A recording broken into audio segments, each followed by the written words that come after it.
यहां पे सबसे बड़ा मुद्दा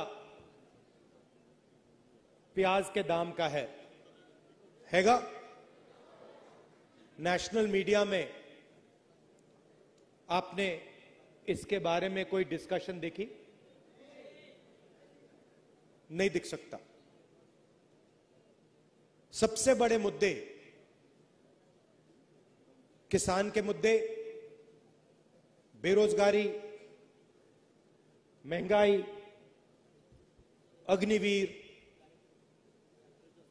मैं 4000 किलोमीटर कन्याकुमारी से कश्मीर चला और 6000 किलोमीटर मणिपुर से महाराष्ट्र तक, और लाखों लोगों से मिला हूं और हजारों से मैंने बात की है। देश में 2-3 मुद्दे हैं। सबसे बड़ा बेरोजगारी, दूसरा महंगाई, तीसरा भागीदारी। हिंदुस्तान का धन किसको मिलता है, कौन से वर्ग को मिलता है, किसानों की समस्या, ये मुद्दे हैं। मगर अगर आप टीवी देखें, मीडिया में देखें, इन मुद्दों के बारे में आपको कोई डिस्कशन नहीं दिखेगा। टीवी पे कभी नहीं दिख सकता। बॉलीवुड की बात होगी, मोदी जी को 24 घंटा दिखाएंगे, कभी वो समुद्र के नीचे चले जाएंगे, टीवी कैमरा उनके साथ नीचे समुद्र के नीचे जाएगा, उनको दिखाएगा समुद्र के नीचे पूजा हो रही है। फिर उसके बाद झट से वो सी प्लेन में उड़ेंगे, हवाई जहाज में जाएंगे, वहां भी मीडिया उनके पीछे जाएगा। फिर चाइना के बॉर्डर पे चले जाएंगे, वहां मीडिया जाएगा। फिर पाकिस्तान की बात होगी, कोविड आएगा तो फिर थाली बजवाएंगे, सबको एक साथ नचाएंगे। कोविड फैलता जा रहा है। प्रधानमंत्री हिंदुस्तान की जनता से कह रहे हैं मिलकर थाली बजाओ, और मीडिया उसको 24 घंटे चला रहा है। तो मीडिया का काम देश के जो युवा हैं, देश की जो जनता है, उसका ध्यान इधर उधर करने का है। किसके लिए करते हैं? हिंदुस्तान के 20-25 सबसे बड़े अरबपतियों के लिए। 10 साल में नरेंद्र मोदी जी की सरकार ने आपका कितना कर्जा माफ किया है? 1 रुपया माफ किया आपका? 3 कानून लाए। आज किसान दिल्ली में रामलीला मैदान में खड़े हैं। महीने दिल्ली के बॉर्डर पे खड़े थे। आपका 1 रुपया कर्जा माफ नहीं किया। और हिंदुस्तान के सबसे बड़े अरबपतियों का 16 लाख करोड़ रुपया माफ किया है। नहीं, मगर आप जानते हो 16 लाख करोड़ रुपए कितना होता है? ऐसा बड़ा नंबर है। आम आदमी को, किसान को, मजदूर को, हमें यह नंबर समझ ही नहीं आता। अरबपति को आपने बताया कि देखिए 16 लाख करोड़ रुपए है, उनको एकदम समझ आ जाती है बात। मनरेगा में 65,000 करोड़ रुपए लगता है साल का। उससे करोड़ों लोगों को रोजगार मिलता है। आपका हमने तकरीबन 70,000 करोड़ रुपया जब यूपीए की सरकार थी कर्जा माफ किया था, आपको याद होगा।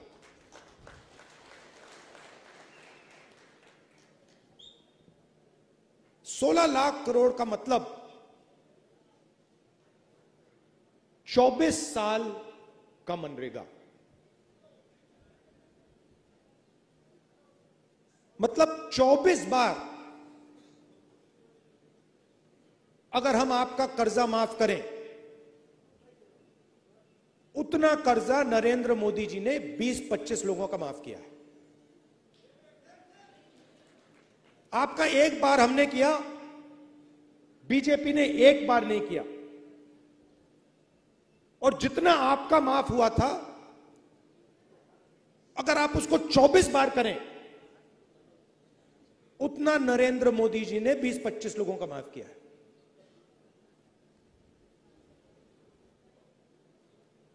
वो जो 20-25 लोग हैं, आज उनके पास उतना ही धन है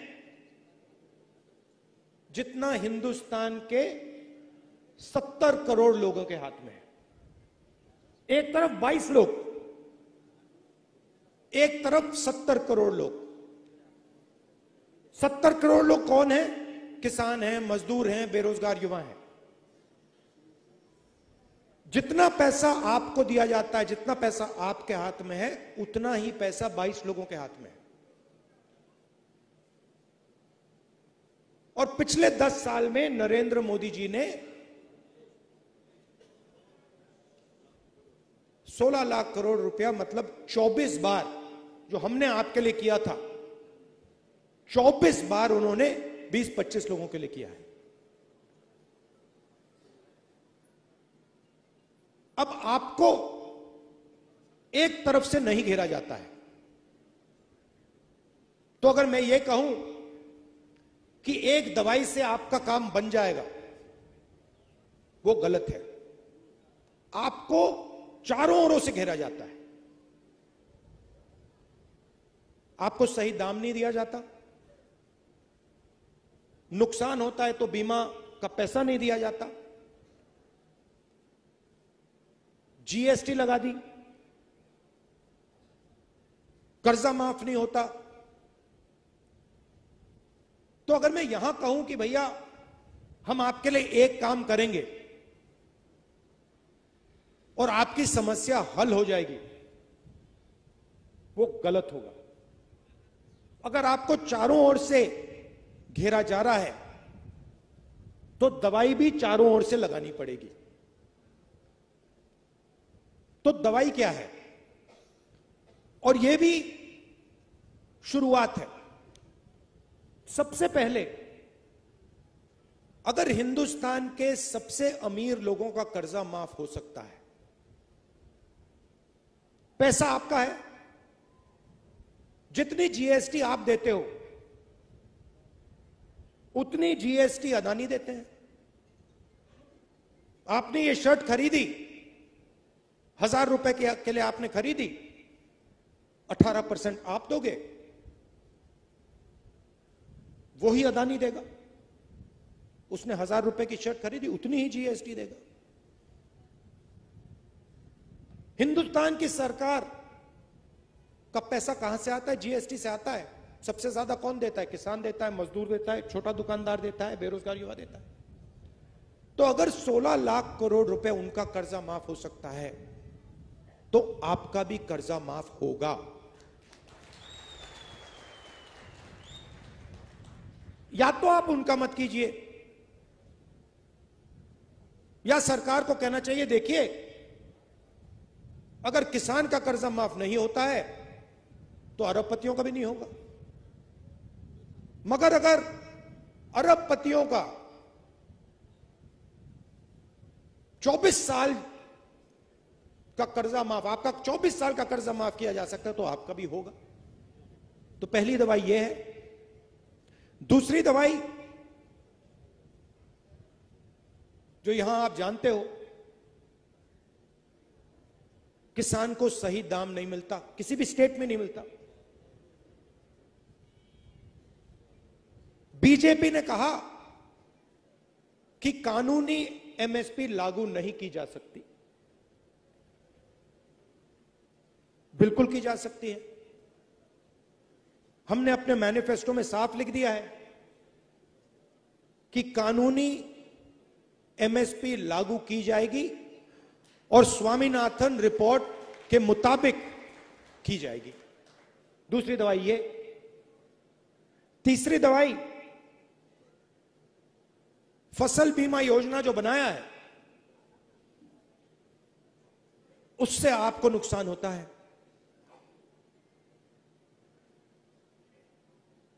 15-16 कंपनियां हैं, उनको सरकार बीमा योजना का पैसा देती है। आप लिस्ट चाहते हो, मैं आपको लिस्ट दे दूंगा। आपका नुकसान होता है, आंधी आती है, तूफान आता है, बारिश आती है, पानी गिरता है, नुकसान होता है। आपको कहते हैं भैया आपको कॉम्पेंसेशन नहीं मिलेगी, वो आपको मुआवजा नहीं देंगे। तो तीसरी दवाई, फसल बीमा योजना को रीस्ट्रक्चर करना। फसल बीमा योजना का काम आपकी रक्षा करने का है, उद्योगपतियों की रक्षा करने का नहीं है। तो तीसरी दवाई ये। चौथी दवाई, जैसे ही आपको प्याज बेचने का समय आता है, एकदम एक्सपोर्ट इंपोर्ट पॉलिसी को बदल दिया जाता है। एक्सपोर्ट इंपोर्ट पॉलिसी की ट्यूनिंग आपको मारने के लिए की जाती है। तो अगर हमारी सरकार आएगी, एक्सपोर्ट इंपोर्ट पॉलिसी से आपकी रक्षा होगी, आपकी प्राइस की रक्षा होगी, आपको आपका जो दाम है, एक्सपोर्ट इंपोर्ट पॉलिसी उसकी रक्षा करेगी।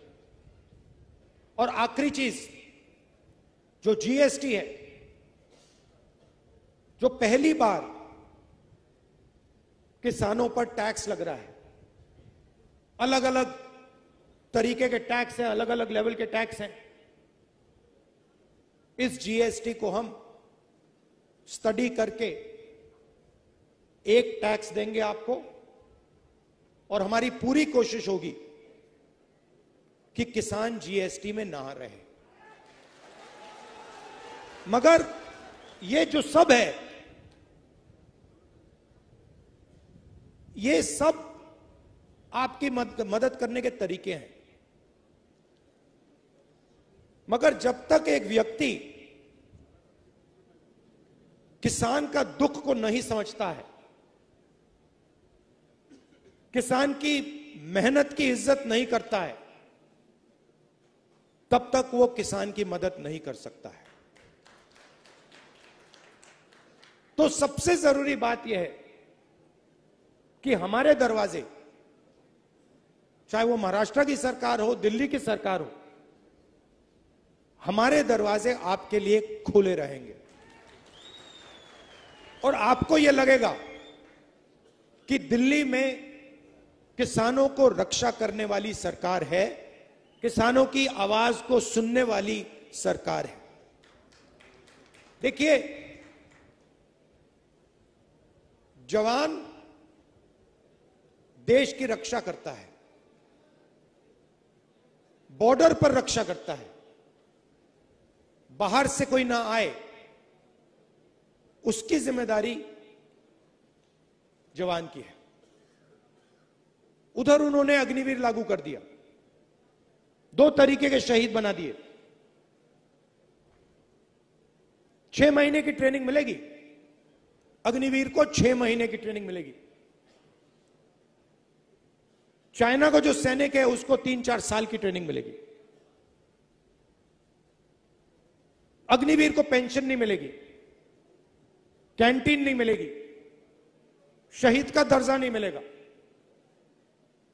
और उसके साथ जो जवान लड़ेगा उसको शहीद का दर्जा मिलेगा, उसको पेंशन मिलेगी, उसके परिवार की रक्षा होगी। तो अग्निवीर ने सेना को कमजोर किया है, और वो जो हमारे जवानों के साथ कर रहे हैं वो हिंदुस्तान के अंदर आपके साथ कर रहे हैं। अगर जवान देश की बॉर्डर की रक्षा करता है तो आप देश के अंदर हमारी रक्षा करते हो। तो सरकार का फर्ज बनता है कि वो जवान की रक्षा करें, और किसान की भी रक्षा करें, क्योंकि आपके बिना, मैं बता रहा हूं, आपके बिना देश नहीं चल सकता। देश बढ़ जाएगा, टूट जाएगा। और मैं दिल से बात कर रहा हूं, कभी भी आपको जरूरत हो, हमारे दरवाजे, मेरे दरवाजे, सरकार के दरवाजे आपके लिए खुले हैं। आप सब यहां आए, दिल से आपका धन्यवाद करना चाहता हूं। शरद पवार जी, संजय राउत जी, हमारे जो सीनियर नेता हैं और जो किसान आए हैं, सबका बहुत बहुत धन्यवाद। नमस्कार, जय हिंद।